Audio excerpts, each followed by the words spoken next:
ఏంటంటే మన ఐసీటీ ఫ్యాన్స్కి చాలా పెద్ద ఫ్యాన్ బేస్ ఉందబ్బా.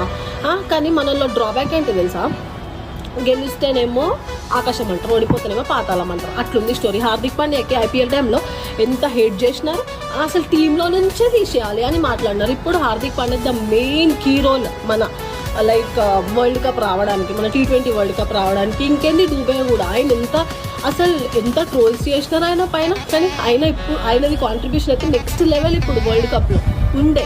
అండ్ ఇంకొకటి ఏంటి, మన Harshdeep India versus Pakistan match ఉన్నప్పుడు అయితే ఏం మాట్లాడిర్రా, వాళ్ళ ఫ్యామిలీ వచ్చి ఒక్క క్యాచ్ డ్రా చేస్తే వాళ్ళ ఎంత ట్రోల్స్ చేసినారు అన్న పైన, కానీ వాళ్ళ ఫ్యామిలీ వచ్చి కూడా మన మీడియా ముందు ఏడ్ చేసినారు. అంత టార్చరా.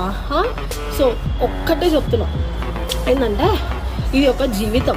ప్రతి ఒక్క జీవితంలో ఒక నెగిటివ్ డే, ఒక పాజిటివ్ డే అనేది ఉంటుంది.